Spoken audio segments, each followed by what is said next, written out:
Hey, welcome back to the Midday Q&A. I'm your host, the Duckman. We're back today answering a bunch of questions you guys have been asked. And one of the first of them was, do I have stalkers and stalker problems? After posting up that one particular stalker photo up on the Facebook group page, it caused quite a wave. The stalker in question actually is a YouTube fan of mine, and he is actually a friend of mine, and I've known him from YouTube going on, close to 10 years at this point. I gotta do the math, but it's been a long while. But David is his name. He's also known as The Worm, and if you'd like to see his YouTube channel, I recommend you get over there. It's Ranchero302Me, so go subscribe to him, check out his videos. Some of the videos that he does, sometimes I appear in, and he and I are gonna be doing some stuff together, such as beer testing and a few other things where we just do stupid shit together, so it's certainly worth checking out. It's a little bit outside of the kind of technical stuff that you usually see me doing, and if you enjoy my sense of humor, which is probably why you're still here and why you're subscribed, then you probably should check out his stuff just the same. So Ranchero302Me, go ahead and subscribe to him. We're going to discuss a couple things right here on Eleanor's chassis today. We're also going to discuss a couple things about me personally. After the last video where I showed how difficult it was for me to get into Carlos's stock Beetle, there's been a lot of people asking other questions about me, you know, like how big is my foot? What's my shoe size? And do I have problem operating the pedal cluster on a Volkswagen floor? But we're going to answer that and a bunch of other things coming up in just a minute. So please, as always, like, comment, subscribe, pluck the dingle bell you see down there next to the subscribe button, and we get updates every time I upload a new video. Don't forget to check out DuckmanCycles VW Garage up on the Facebook group page, and if you'd like to email me, DuckmanCycles@duckshit.net. My Instagram is VvTheDuckvV, which is also the YouTube channel that this video is on. So remember that, check it out, and don't forget to follow me over there. Thanks a lot, you guys. We'll be back in just a minute.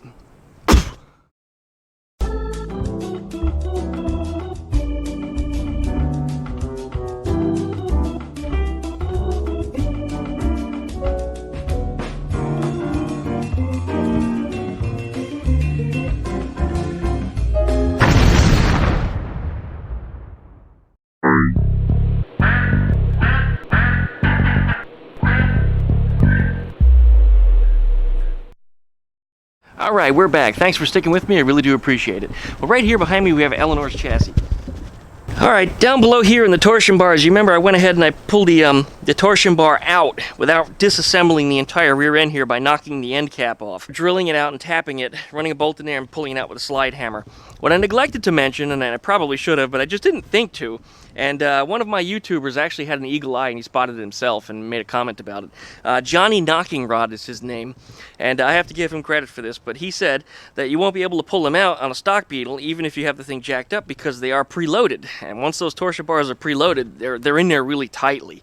There's actually nothing that holds in those torsion bars except friction.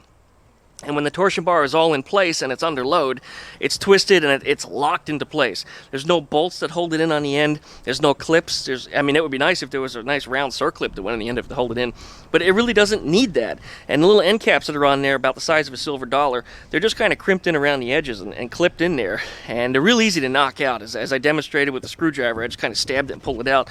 And then one over on the other side, when I took that apart, I actually accidentally knocked it out just when I was trying to push the torsion bar in. So yeah, those little end caps don't actually retain the torsion bar, so don't expect them to. Some people have recommended to me, go ahead and, you know, now that you have a threaded hull, put a big washer in it with a rubber seal and pack it in with grease. But the problem is if I do that, what it's going to do is it's going to put a force on that pulls the torsion bar outwards. Even if only slight, it's going to be pulling it outwards. And what's going to happen is the torsion bar will probably eventually work its way out a little by little. Some people say, well, you know, it's only going to happen when it's unloaded. But you got to remember, my car is lowered. And if I do go over a bumps, it is going to unload that torsion bar. So if it has a little bit of pulling force on it, it's going to have a tendency to pull that torsion bar out. And then what's going to happen is the bolts are going to fall off. And some people will say, well, you know, you could put some Loctite on it or something. Yeah, but then Loctite is still counterproductive because I'm going to have to go back down there and tighten the bolt back up anyway because it just pulled the torsion bar out. And it's going to be a repeating process of tighten it, torsion bar pulls, tighten it, torsion bar pulls. That's just, to me, not a good idea. And I found some rubber caps that you see here to put on there instead. Now, if you remember, I said I was going to use some Plasti Dip, and I actually have a can of that in the garage, and that quart-sized can, unfortunately, went bad. It hardened up in such a way that it was no good anymore. It became this big leathery mess. It hadn't completely dried, but it just wasn't going to become a good dip anymore. I threw that idea out the window, and I found some of these nice rubber caps. And a couple of you mentioned these online, and I was already on that page and already had a set of them ordered. But they're very similar to the little rubber caps that cover the vacuum ports on the carburetor, except this is just a great big one. They come in a set of 4. There'll be a link down in the video description, so if you're going to be tearing up your torsion bars and you're going to use this method, you might want a set of these.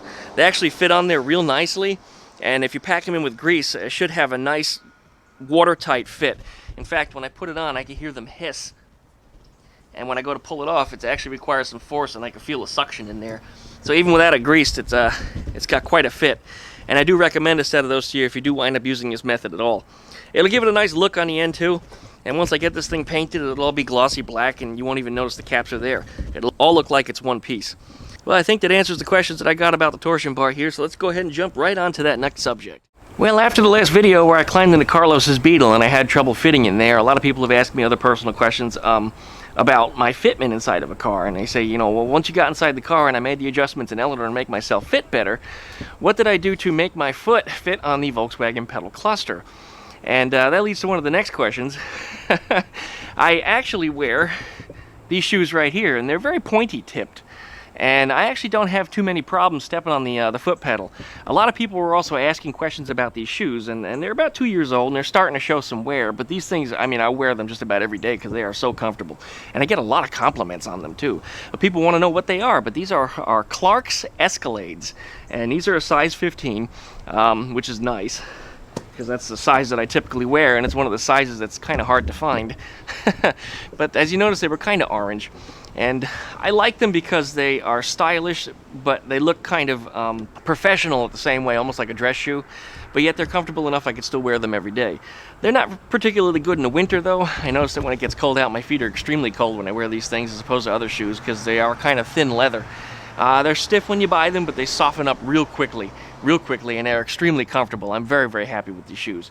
But I went to the store the other day to buy some because I noticed that mine were orange and all the other ones in the store were tan. I just wanted another set because these being 2 years old are about to wear out. And you know how things are when it comes to clothing, things get discontinued.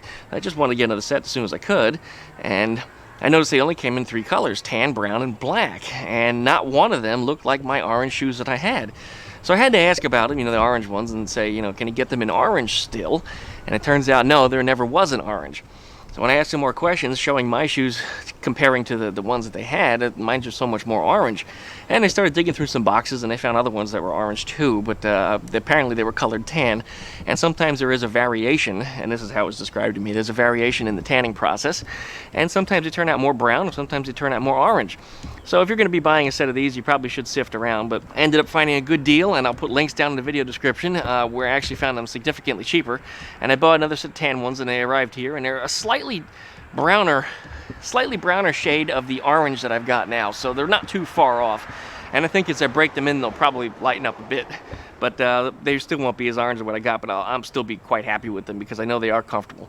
And I wear, like I said, a 15. I could probably go into 14 wide just the same, but the 15s work out pretty good for me, and it's really hard to find shoes of my size. There's not a whole lot of shoe manufacturers that actually make 15s. They usually stop at 13, and that's it.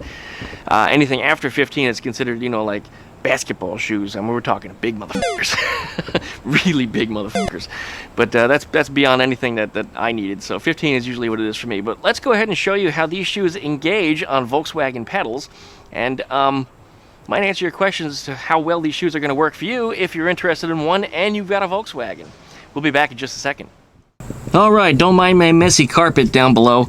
I actually need to replace the plate that sits behind the pedal assembly back here. I had it out the last time I was investigating some rust damage that's down below here. I need to fix right below my left foot in that area. Anyways, demonstrating these pedals, this cluster is exactly the same as what you'd find in a Beetle. It might be in my Type 3 right now, but it is exactly the same.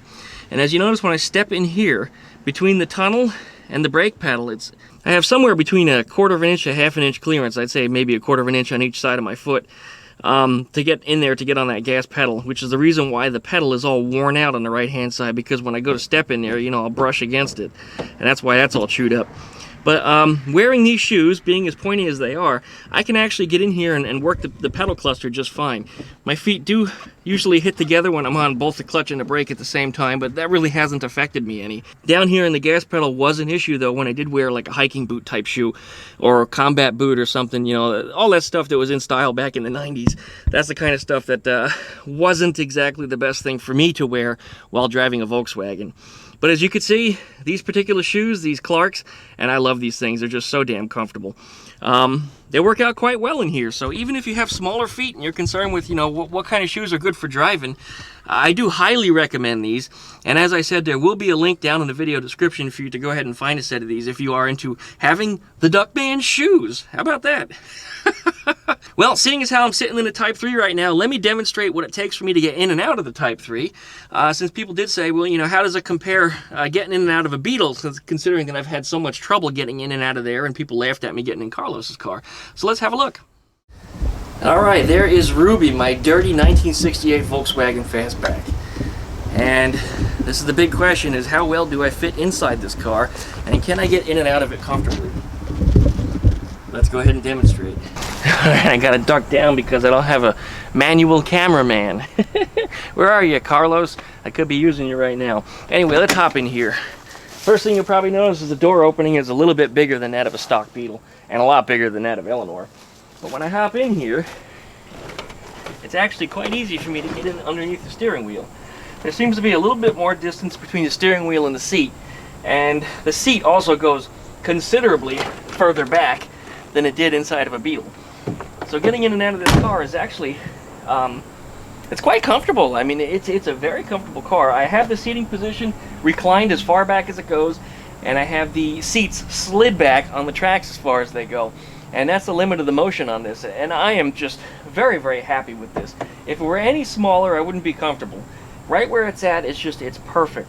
And anybody that I've ever known that tried to sit in the driver's seat always needed it slid up a little further forward. They wanted a little more closer to the wheel. But for me, this is ideal. But once I'm back this far, I did notice that the shifter is slightly out of reach.